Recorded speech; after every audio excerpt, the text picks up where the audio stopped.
conectada a doutora Denise Jardim, ela que é advogada e é filha do nosso agora saudoso João Jardim, advogado e produtor rural, que nos deixou no último domingo, né? Dia 21, aos 89 anos. E eu a convidei para participar hoje porque a gente tem um público, viu, doutora Denise, muito grande de admiradores, de amigos do doutor João, e eu queria fazer esse registro em homenagem à trajetória dele como secretário de Estado, como prefeito. Aliás, começou a vida pública como prefeito de Guaíba entre 69 e 72, depois presidiu a Corlac, foi conselheiro do IRGA, vice-presidente do Sindarroz, vice-presidente da Farsul. E eu tenho uma imagem, Daniel, até vou enquanto a doutora estiver falando aqui, e nós estivermos conversando, eu vou pedir para tu rodar essa imagem que eu vou te mandar em seguidinha aí, de uma imagem que eu fiz dele lá na Farsul na eleição do presidente Gideon Pereira. Bom dia, doutora Denise. Quem é que foi João Jardim? Bem-vindo à nossa conexão. Obrigada, Alex. Obrigada a todos. Bom, primeiro que é muito difícil estar aqui nesse momento, porque, de fato, recém o perdemos, né? Embora esteja aqui na nossa vida e continuará estando. Então, talvez eu me emocione em alguns momentos, mas vou tentar ser bem breve. Primeiro que, por favor, dispense o doutor, Alex. Tá bem.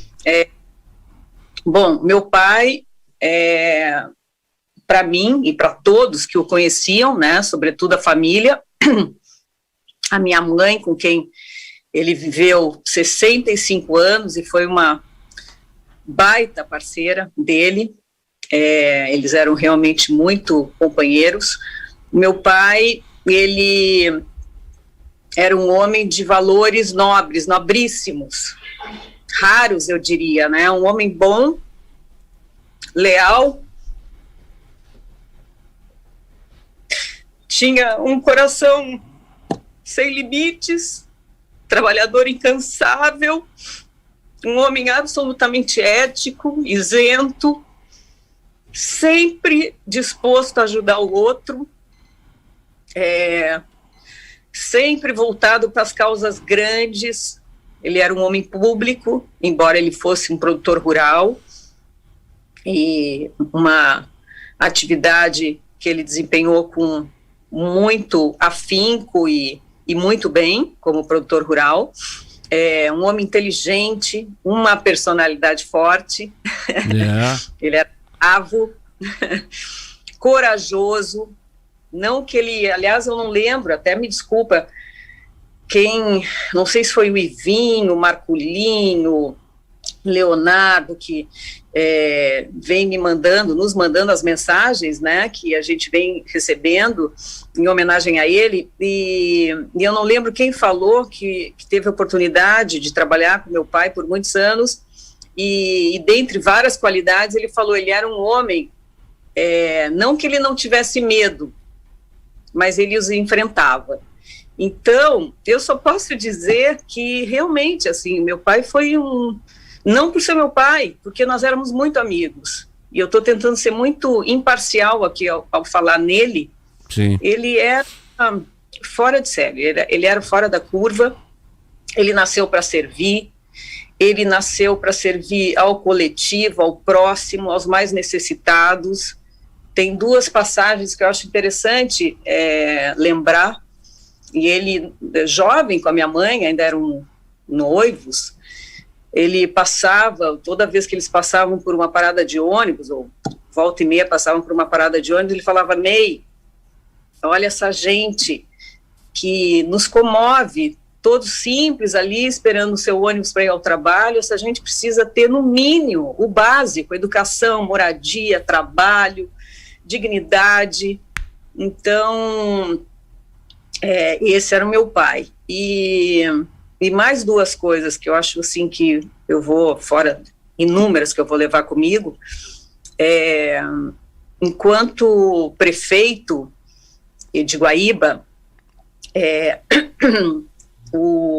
eu não vou lembrar agora, daqui um pouco me vem à memória, mas era o doutor Adail Moraes, na época era presidente da LBA, Brasil. E pela LBA, a prefeitura, a gestão do meu pai, em Guaíba, foi considerada a melhor do Brasil, não, do Rio Grande do Sul. Minha mãe está aqui me corrigindo. A LBA, a Legião Brasileira de Assistência. Exatamente. Foi considerada o trabalho social mais relevante e organizado das prefeituras do Rio Grande do Sul. Foi isso, né, mãe? Exato. Isso. E esse trabalho, claro que com executivos da prefeitura e gerido pelo meu pai, foi encabeçado pela minha mãe, com mais 11 senhoras, nenhuma delas recebeu um centavo sequer por esse trabalho, e ao que depois nos honrou muito, que a minha mãe recebeu a medalha na Assembleia Legislativa por esse trabalho tão digno, né? Então, de fato, é isso. O meu pai, as 11 senhoras receberam essa medalha. Uau. Que está aqui conosco. Não precisa botar o áudio, só o... É que a gente está botando a imagem aqui, viu, Denise? Só bota o áudio. Denise, como é que é o nome da sua mãe? Um abraço para ela aí. Chama-se May Petersen Jardim. Obrigada. Um abraço para ela e a nossa solidariedade também pela perda. Eu lembro quando eu era piá, Denise, de ouvir todos os dias da manhã antes de ir para a escola, os irmãos, o barulho do apito do queixé. E o pai do João Jardim era o queixé, da Guaíba Arroz. Chegaste a conhecer o teu avô? Não. Eu sou a neta mais jovem, eu sou de 66. O vô faleceu em 64. Eu conheço ele, né? E a tua avó era Branca, Dona Branca, conhecida também aqui pelo pessoal, que eu acho que deixou boas lembranças. Eu falava ontem com uma amiga, eu conheci muito a Dona Branca, enfim. E eles tiveram 4 homens e uma mulher de filho, né? Exato. O seu João Jardim era um, né? Isso. Meu pai era o Paulo, o Nestor, o João e a Carmen Maria. Na verdade, 3 homens e uma mulher. E a avó Branca era uma pessoa, enfim, essa eu conheci e foi um grande amor da minha vida, assim como o meu pai. E o meu pai tinha um verdadeiro amor a ela, né? Porque o meu pai nasceu de 7 meses, em Pedras Brancas, hoje município de Guaíba, no interior de Pedras Brancas, e na época não tinha esses recursos que se tem hoje. Então, para vocês terem uma ideia, digamos que durante o dia, para aquecê-lo, a minha avó colocava colocava meu pai numa caixinha de sapato, envolto em algodões, imagina, ao lado do fogão a lenha, enquanto ela trabalhava e cuidava da casa e tudo mais, fora outros afazeres que ela tinha fora da casa, né, que também foi outra parceira muito leal ao meu avô. E aí, eu não sei se você tem, Alex, o livro que o meu pai escreveu, que é este aqui, com a história do vô Queixé, né? Se tu não tiveres, eu te mando. Eu gostaria. Chega a me arrepiar até aqui, porque a história é pura, né? Gostaria demais, até porque eu dei uma pesquisada ontem também na história aí do seu João Jardim, e eu vi isso aí, o livro Queixé, Mito ou Realidade, né? O título do livro. Exatamente, eu vou te mandar. E desculpa essa minha mistura do tu com você, que eu tô há muitos anos em São Paulo, então eu acabo sempre trocando. Mas nesse período de pandemia estás por aqui também, até pela perda do Dr. João, também estás por aqui em Porto Alegre, né? Sim. Eu tive a felicidade, eu vim para atendê-lo num negócio específico, a pedido dele, da família, e cá fiquei. E aí, ainda tive a oportunidade de ficar 10 dias com ele, enfim, e aí aconteceu o que aconteceu, mas nós estamos certos de que ele descansou, porque os últimos 2, 3 anos da vida dele estavam muito limitados, dependente, vulnerável, mas ele lúcido, em nenhum momento reclamou, nunca viu meu pai reclamar daquela situação em razão do Parkinson, né? Ele tinha muitas limitações físicas e tudo mais. Agradecia a Deus no oratório todos os dias. A minha mãe está aqui lembrando que ele agradecia a Deus todo dia. Nós temos um oratório aqui em casa, pela maneira que ele vinha sendo tratado. E ele, inclusive, ele faleceu dormindo. Nós tivemos todo o cuidado em mantê-lo no quarto de hospital. Ele não foi para UTI, não foi entubado.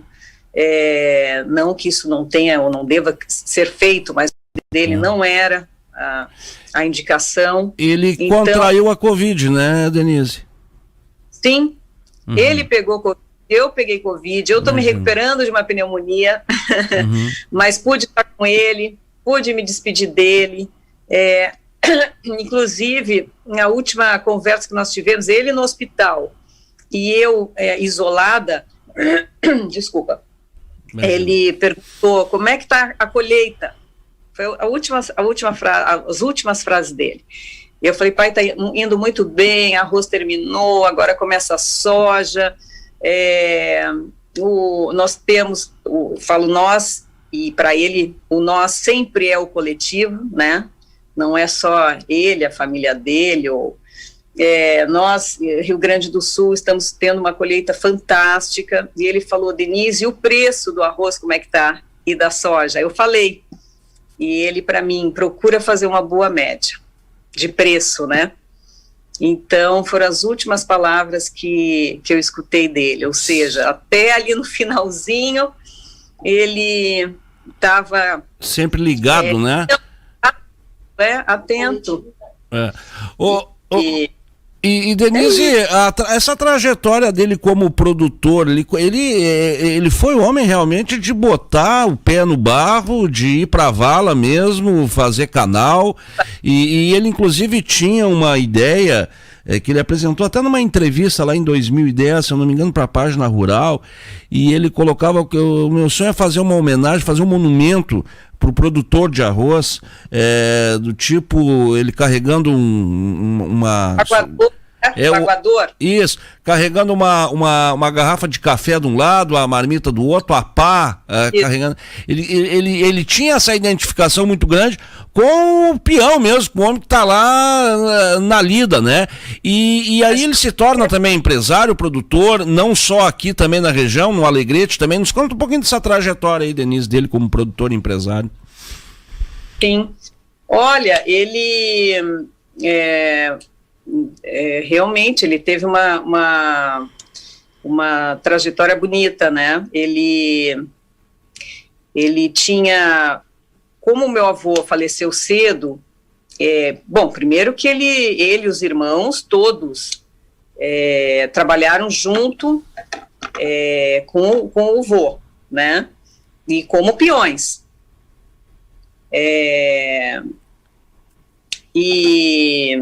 E aí depois, enfim, o grupo foi crescendo, o vô foi crescendo com os filhos e tudo mais, e com o falecimento do vô, o meu pai então assumiu algumas propriedades, onde ele mantinha a criação de gado e plantação de arroz, de soja também, no município de Guaíba, Camaquã e Alegrete, e tinha o engenho em Camaquã.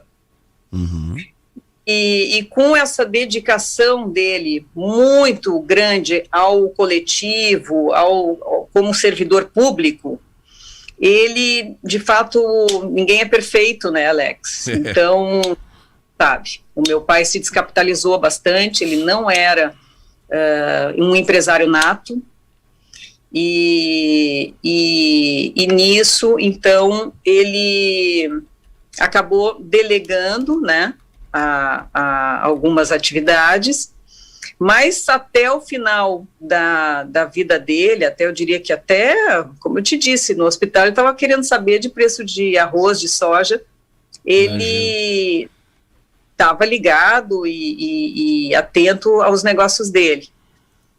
E Então, é o que eu poderia te dizer.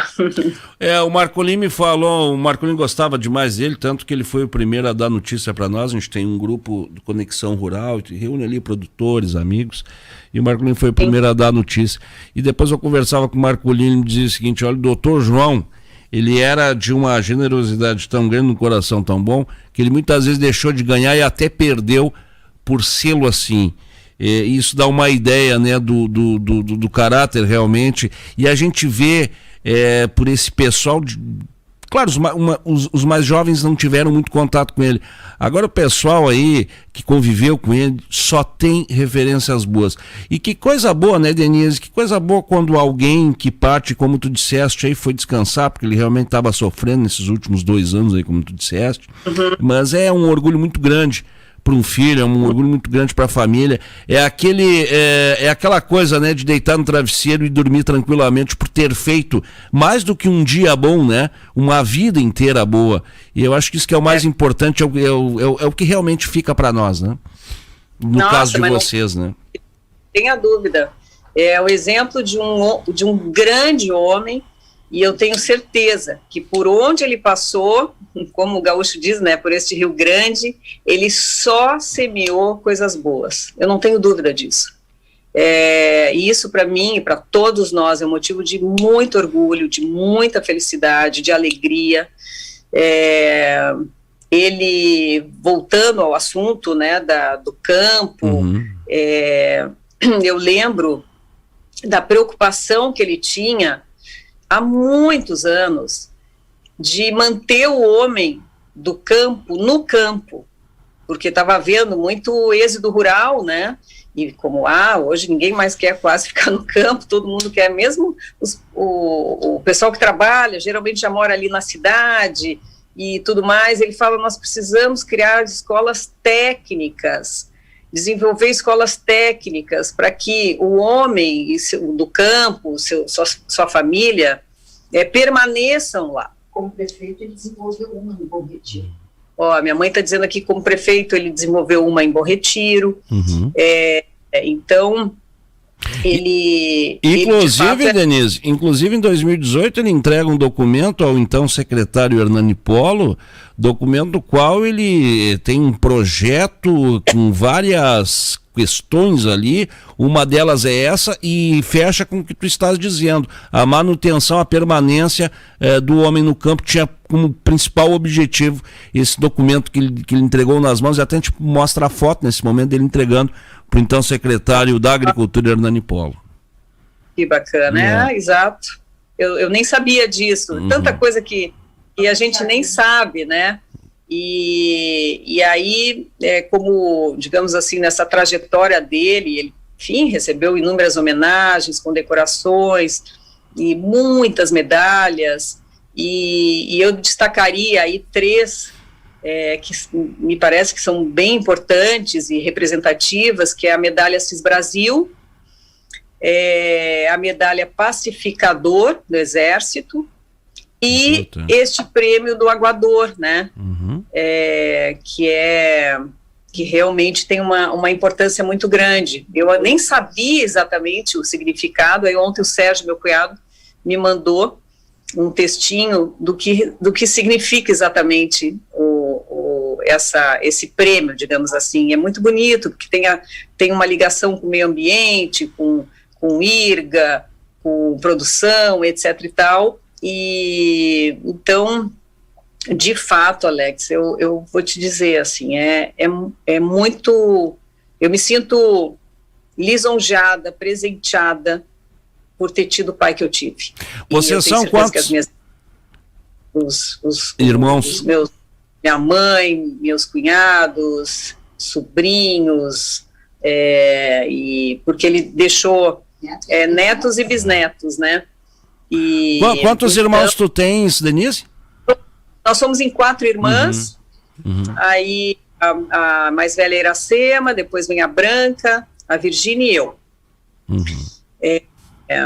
Somos temos 3 cunhados, e depois mais 3 sobrinhos, quer dizer, né, netos e as 2 bisnetas. Uma história bonita, Denise, uma história bonita, e a gente registra e deixa registrado aqui, depois até vou te mandar também essa gravação dessa nossa conversa. A gente tem as imagens do Dr. João nesse dia lá da eleição.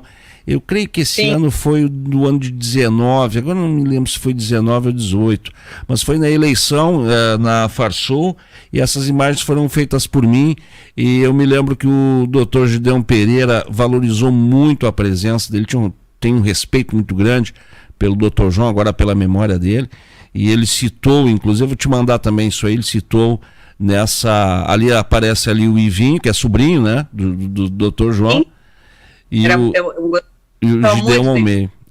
E ele valorizou muito isso aí, agradeceu a presença dele lá, já com as dificuldades, né, de locomoção, enfim, mas fez questão de estar presente naquela eleição, que marcou a primeira eleição após a morte do doutor Carlos Rivassi Esperotto.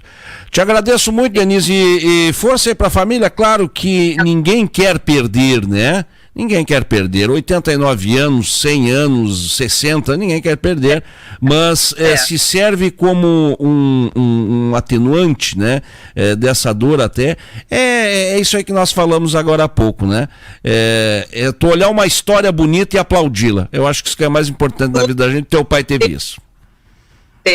Ter orgulho dela, né, ele de fato era um democrata e um produtor rural e um homem maravilhoso.